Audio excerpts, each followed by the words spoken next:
I'm Megan Miller, and today we're going to do a little different warm-up than traditional footwork that you would find on the reformer. We're going to do it even at home. If you have the supplies, all you need is a band. We're going to first bring that band up above your knees. We want to make sure that it's never onto your joints. And if you have a chair or a reformer nearby, just take a little seat down onto it as well.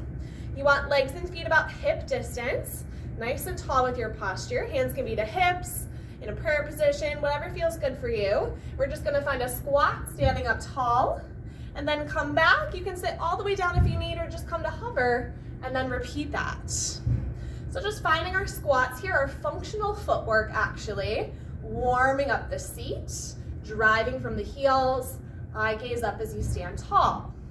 We'll take a couple of these, maybe about 10 or so, and then you sit down halfway and pause. Now just pulse it down an inch, and down an inch. Finding your breath, connecting to your center. We go for 3, 2, and then hold it here. Now push out into the band. A little open to the sides, like a clamshell. Open, open. Stay can go 4, 3, 2, 1, and then carefully stand up tall. We're gonna add some lateral movement side to side with the band next, making sure the whole time that your toes are pointing forward and they're parallel like train tracks. So repeating that halfway squat first, going to where you feel comfortable. We step side to side. Now if you have a room, you can go as wide as the room.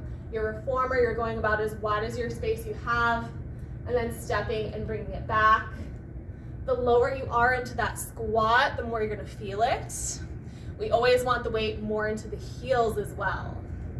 If you're teaching a class, you may be timing this out with your participants, maybe about 30 seconds to a minute, just so they feel their booty getting a little warmer here.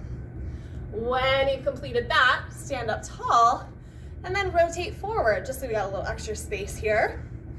Be adding in a nice work for the hamstring next. So again, just like before, we're gonna find that chair, that squat. Stand tall. When you're tall, press and open back with just one leg, try to balance. Find your squat in a chair again. Stand tall, kick it back.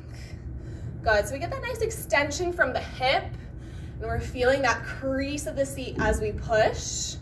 Minimal shift is happening in your body. We don't wanna lean into it too much, we wanna stay tall.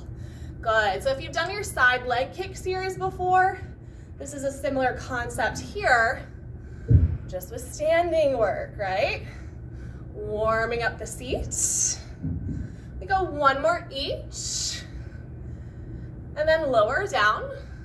Come up for a calf raise, lower into that squat.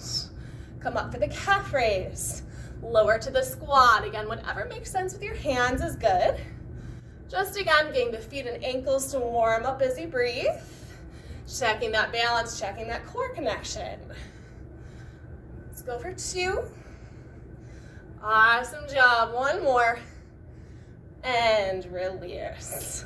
So that's a little sample of what you can do as a great warm-up before you teach Pilates, before you do a class, or if you're going for a run, if you're going for a bike ride. This gets the whole lower half of your body really nice and warmed up, especially through the seat, and it makes for great homework.